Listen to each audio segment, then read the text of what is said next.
ශ්‍රී ලාංකික බෞද්ධ ජනතාවගේ ඉමහත් ගෞරවාදරයට පාත්‍ර වන අතිශය පූජනීය ස්ථානයක් තමයි රුවන්වැලි මහා සෑය. අප මහා ගෞතම බුදුරජාණන් වහන්සේගේ ද්‍රෝණයක් ධාතුන් වහන්සේලා තැන්පත් කර එම මහා ස්තූපය ඉදිකර තිබෙනවා.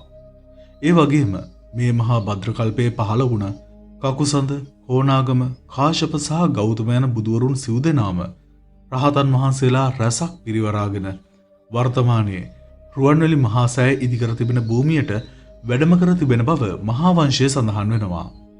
ඒ නිසා ශ්‍රී ලංකාවේ බෞද්ධ ජනයා මහත් භක්තියෙන් යුතුව රුවන්වැලි මහා සෑය වැඳ පුදා ගැනීමට පුරුදුව සිටිනවා. ගරාවැටි පස්කන්දක් මෙන් දිස්වුන රුවන්වැලි මහා සෑය වර්තමානයේ අපි දකින ආකාරයට ප්‍රතිසංස්කරණය කිරීම ආරම්භ වුණේ 1872 වසරේදී. බැතිමතුන්ගෙන් ලද ආධාර මුදල් මත දාගබේ ප්‍රතිසංස්කරණ කටයුතු සිදුවෙමින් පැවතුණා. අද අපේ කතාවට මාතෘකාව වන සිදුවීම සිදු වුණේ 1912 වසරේ පොසොන් පොහොය දිනේ. සාමාන්‍ය කම්කරුවෙකුගේ දෛනික වැටුප ශත 5ක්ව තිබූ එකල රුවන්වැලි මහා සෑයේ ප්‍රතිසංස්කරණ වෙනුවෙන් රුපියල් 2,50,000ක් පරිත්‍යාග කළ උතුම් මිනිසෙකුගේ කතාව අපි අද වීඩියෝවෙන් ඔයාලට කියන්න සූදානම්.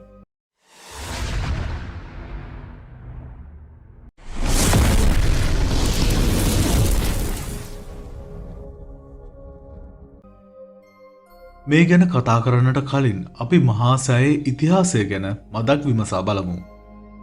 ක්‍රිස්තු පූර්ව 161ත් 137ත් අතර කාල සමයේදී අනුරාධපුරයේ රජ කළ දුටුගැමුණු රජතුමා මෙම ස්තූපය සෑදීමේ කටයුතු ආරම්භ කළා. නමුත් ස්තූපයේ වැඩ සම්පූර්ණයෙන්ම අවසන් වුණේ සද්ධාතිස්ස රජුගේ කාලයේදී. එදා සිට අනුරාධපුරය පාලනය කළ රජවරුන් බොහොමයක් මෙම පූජනීය ස්තූපයට ඉහළින්ම පුද සත්කාර කළා. පොළොන්නරුවේ රජකම් කළ රජවරුන්ද රුවන්වැලි මහා සෑය ආරක්ෂා කළා. නමුත් ක්‍රිස්තු වර්ෂ 1215 දී මාගනම් කාලිංග වංශික ආක්‍රමණිකයා පොළොන්නරුවේ බලය අල්ලා ගැනීමෙන් පසු මෙරට රාජධානි නිර්තදිග ප්‍රදේශවලට සංක්‍රමණය වුණා. එහි ප්‍රතිඵලයක් වශයෙන් ක්‍රමයෙන් රජරට වල් බිහි වුණා. ඒ සමගම එහි තිබුණ අතිශය පූජනීය ස්ථානද වනාන්තර වලින් වැසී ගියා. 19 වන සියවසේ මුල් භාගයේදී මුළු ලංකාවම බ්‍රිතාන්‍ය යටත් විජිතයක් බවට පත් වුණා. අනතුරුව මෙහි පැමිණි ඇතැම් බ්‍රිතාන්‍ය සංචාරකයන් පුරාණ නගරවල සැරිසරමින් ඒවායේ පුරාවස්තු පිළිබඳ යම් කිසි අධ්‍යයනයක යෙදෙන්නට වුණා.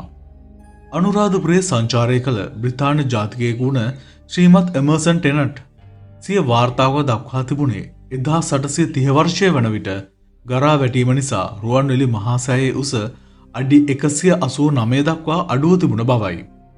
1850 වසරේදී ඔහු විසින් නිකුත් කරන ලද වාර්තාවක සඳහන් වුණේ ඒ වන විට ස්තූපයේ උස අඩි 150ක් දක්වා අඩුව තිබුණ බවයි.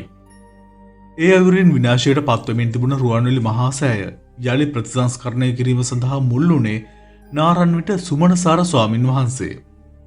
1870 වසරේදී ගම්පොළ සිට අනුරාධපුර පූජා නගරයට වන්දනාවේ පැමිණි සුමනසාර හිමියන්ට වල් බිහිව තිබුණ රුවන්වැලි මහා සෑය දැක ගන්නට ලැබුණා.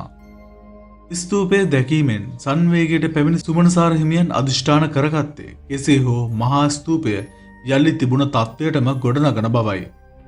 සුමනසාර හිමියන් 1872 වසරේදී මහා සෑය ගොඩනැගීමේ කාර්යය ආරම්භ කළා. මෙසේ ආරම්භ වුණ මහා සෑයේ වැඩ කටයුතු 1940 වසරේදී නිමාව දුටුවා. එම වසර 68ක කාලය තුල මහා සෑයේ වැඩ කටයුතු සිදු කිරීම සඳහා විශාලතම මුදල් පරිත්‍යාගයක් සිදු කළ එක්තරා දානපතියෙකු සිටියා. ඒ ඩොන් පෙඩ්රික් සිටුගේ හෙවත් හේනේගම අප්පුහාමි නම් දානපති ව්‍යාපාරිකයා. අකුරස්ස ප්‍රදේශයේ පරදුව නම් ග්‍රාමයේ උපත ලැබූ ඩොන් හෙන්ද්‍රික් සිටුගේ ඊතරම් ඉහළ අධ්‍යාපනයක් ලැබූ කෙනෙක් නෙවෙයි. නමුත් හෙන්ද්‍රික්ට කටට රසට කෑම ඉවීමේ හැකියාව තිබුණා. ඒ නිසා දෙනියාය තේවත්තේ තානායමේ කෝකියෙකු වශයෙන් සේවය කිරීමට හෙන්ද්‍රික් තරුණයාට අවස්ථාව ලැබුණා. රසනහර පිනා යන ආහාර සැකසීමේ හැකියාව නිසා වැඩි කලක් යන්නට මත්තෙන් තානායමට පැමිණෙන අමුත්තන් අතර ජනප්‍රිය චරිතයක් බවට පත්වීමට හෙන්ද්‍රික්ට හැකි වුණා. ප්‍රියමනාපශීලී පුද්ගලයෙකුණ හෙන්ද්‍රික්ගේ සිත් ගන්නාසුළු කතාබහටද අමුත්තන් ප්‍රිය කළා. එහි ප්‍රතිඵලයක් වශයෙන් බලවත් පුද්ගලයන් කිහිප දෙනෙකුම හෙන්ද්‍රික්ගේ මිතුරන් බවට පත් වුණා. දෙනියාය තේවත්තේ ඉහළ තනතුරක් දරු එක්තරා බ්‍රිතාන්‍ය ජාතිකයෙකු හානායමට දිනපතා පැමිණියා.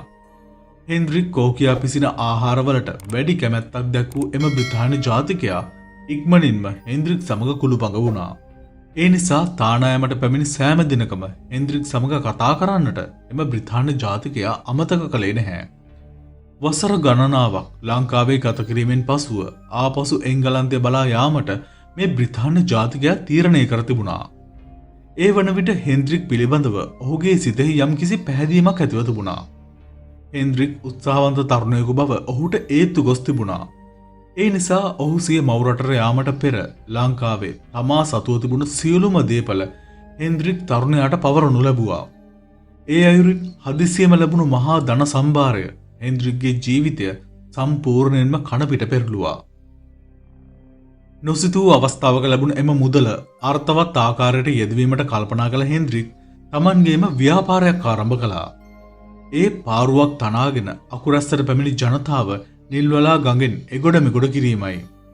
හෙන්ද්‍රික් කරගෙන ගිය මේ රැකියාව අතරමඟ නතර වුණේ 1887 වසරේදී බ්‍රිතාන්‍ය රජය විසින් එම ස්ථානයේ පාලමක් ඉදිකිරීමත් සමගයි. නමුත් ඒ වන විට හෙන්ද්‍රික් පාරු රැකියාවෙන් විශාල මුදලක් උපයාගෙන තිබුණා. ඒ වගේම බ්‍රිතාන්‍ය ජාතිකයාද දේපල සහ මුදල් ලබා දුන් නිසා ඒ වන විට හෙන්ද්‍රික් සතුව විශාල මුදලක් එකතු වී තිබුණා. ඒ නිසා ඔහුට අකුරැස්ස ප්‍රදේශයෙන් ඉඩම් අක්කර ගණනාවක් මිලදී ගැනීමට හැකියාව තිබුණා. මිලදීගත් ඉඩම්වල පැංගිරි වගා කළ හෙන්ද්‍රික් තරුණයා පැංගිරි තෙල් සිඳ අලෙවි කිරීමෙන් තවත් විශාල මුදලක් උපයා ගත්තා. එයින් ලැබුණ මුදල් තේ වගා කිරීම සඳහා යෙදූ හෙන්ද්‍රික් වැඩි කාලයක් යන්නට කලින් ඉතාමත් ධනවතෙක් බවට පත් වුණා. ධනවත් වුණ හෙන්ද්‍රික් සිටුගේ හේනේගම අප්පුහාම යන නමින් එම ප්‍රදේශය තුල ප්‍රසිද්ධ වුණා. තරුණ වියේදී සහ මැදි වියේදී යහමින් මුදල් හරි හම්බ කරගත් හෙන්ද්‍රික් ජීවිතයේ සැඳෑ සමයේදී හැකියවුරින් පින්දහම් රැස් කරන්නට උනන්දු වුණා. ඒ නිසා 1912 ජුනි මාස 3 වෙනිදා පොසොන්පුර 15ක් පොහොය දිනේ රුවන්වැලි මහා සෑය පුදුබිමට ගිය හෙන්ද්‍රික් සිටුගේ හෙවත් හේනේගම අප්පුහාමි අටසිල් සමාදන් වුණා. රුවන්වැලි සෑය අබලන් තත්ත්වයක තිබුණ නිසා එය ප්‍රතිසංස්කරණය කිරීම සඳහා ආධාර එකතු කිරීමේ වැඩසටහනකුත් එදින ක්‍රියාත්මක වුණා. ඒ පිළිබඳව ශබ්ද විකාශන යන්ත්‍රයක් මගින් වරින් වර බැතිමතුන් දැනුවත් කළා. හේනේගම අප්පුහාමි ඔහුගේ මිතුරෙකු සමග රුවන්වැලි සෑය මළුවේ සිටින විට ළමා සාරි ඇඳගත් දැරියන් කිහිප දෙනෙකු ඔවුන් හමුවීමට ආවා. එහි සිටි වැඩිමහල් දැරියක් හේනේගම අප්පුහාමි දෙසට හැරී සීයේ රුවන්වැලි මහා සෑය ඉදිකිරීම් කටයුතු වලට ආධාරයක් කරනවාදැයි විමසා සිටියා. එවිට හේනේගම අප්පුහාමි එහෙනම් ලියාගනිල්ලකෝ මගෙනුත් ලක්ෂ 2කමාරක් යනුවෙන් සිනාමුසු මුහුණෙන් පවසා සිටියා. හේනේගම අප්පුහාමිගේ වචන ඇසීමත් සමග එම දැරියන් සිනාමුසු මුහුණෙන් එතනින් ඉවත්ව ගියේ දුප්පත් ගැමියෙකු ඔවුනට විහිළුවක් කළ බව සිතාගෙනයි. දැරියන් කීප දෙනා සිනාසෙමින් ඉවත්ව යන ආකාරය දෙස බලාගෙන සිටි.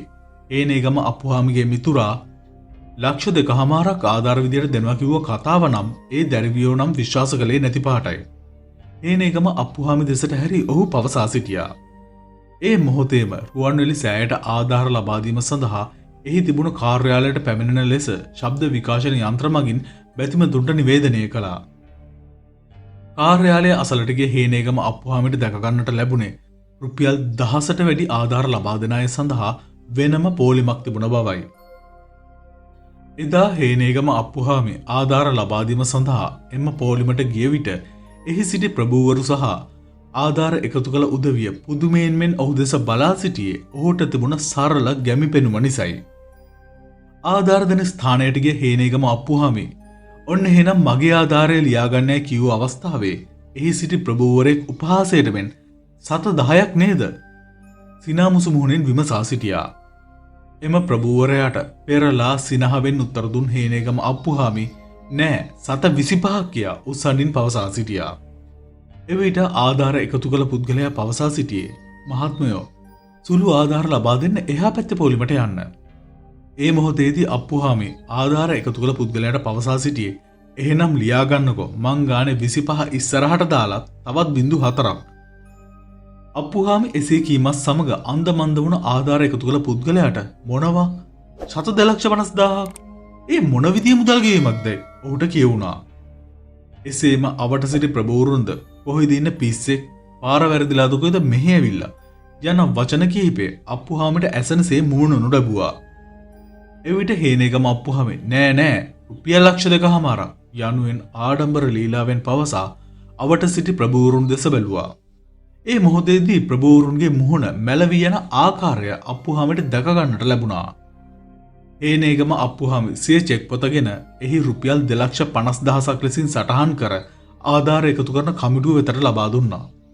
එහි සිටි ප්‍රභූවරුන් පිරිස අතුරින් එකම එක ප්‍රභූවරයෙක් පමණක් රුපියල් 5,000ක් ආධාර කර තිබුණත් අනෙකුත් ප්‍රභූවරුන් ලබා දී තිබුණේ රුපියල් 10,000ක් රුපියල් 2,000ක් වැනි ආධාරයන් පමණයි. හේනේගම අප්පුහාමි නම් මහා දානපතියා රුවන්වැලි මහා සෑය ප්‍රතිසංස්කරණය කිරීම සඳහා රුපියල් ලක්ෂ 2.5ක් පරිත්‍යාග කිරීමේ සිද්ධිය ශබ්ද විකාශන යන්ත්‍ර මගින් පසුදින වනතුරු ප්‍රචාරය කළා. ඒ දෙවන්ත පරිත්‍යාගයට කෘතවේදී වෙමින් ඔහුට ශ්‍රී මහා බෝධීන් වහන්සේගේ අංකුර 2ක් ත්‍යාගයක් වශයෙන් පරිත්‍යාග කර තිබුණා.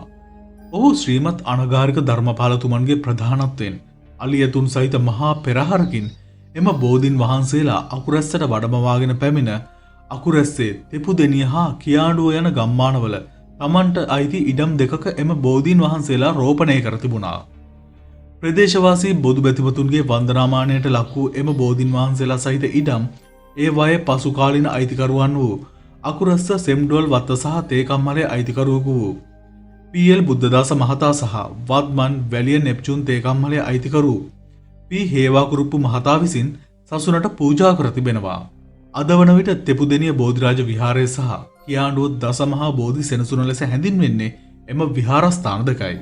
ඒ වගේම හේනේගම අප්පුහාමි නම් මේ මහා ශ්‍රේෂ්ඨ පුරුෂයා සතුව තිබූ අක්කර දහස් ගණනක් වූ ඉඩම්වල අද දසදහස් සංඛ්‍යාත ජනතාවක් නිවෙස් තනාගෙන ජීවත් වෙනවා. අකුරැස්ස රෝහල ඇතුළු රාජ්‍ය ආයතන ගණනාවක් පිහිටවා ඇත්තේ එතුමාට හිමි ඉඩම්වලයි. කම්කරුවෙකුගේ වැටුප ශත 5ක්ව තිබුණ එම යුගයේ හේනේගම අප්පුහාමි රුවන්වැලි මහා සෑයේ ප්‍රතිසංස්කරණය කිරීම සඳහා රුපියල් ලක්ෂ 2.5ක මුදලක් පරිත්‍යාග කිරීම ඉතා විශේෂ ක්‍රියාවක් බවට පත් වුණා. අදටත් රුවන්වැලි මහා සෑය ගැන සිහිපත් කරන විට මෙම අපූර්ව මිනිසාද සිහිපත් විය යුත්තේ ඒ නිසයි. මේ කතාපුවත ඔයා මීට පෙර අසා තිබෙනවා වෙන්නත් පුළුවන්. ඒ වුණත් අපි මේ කතාපුවත ඔබ වෙත අරගෙන ආවේ කම්කරුවෙකුගේ දිනක වැටුප ශත 5ක්ව පැවති කාලයක ද්‍රෝණයක් සර්වඥ ධාතුන් වහන්සේලා නිදන් කර ඇති රුවන්වැලි මහා සෑය ප්‍රතිසංස්කරණයට රුපියල් 2,50,000ක් තරම් අති විශාල මුදලක් පරිත්‍යාග කළ හේනේගම අප්පුහාමි මහතා ගැන බෞද්ධ ජනතාව තුළ ඇති මතකය නැවතත් අලුත් කරන්නයි.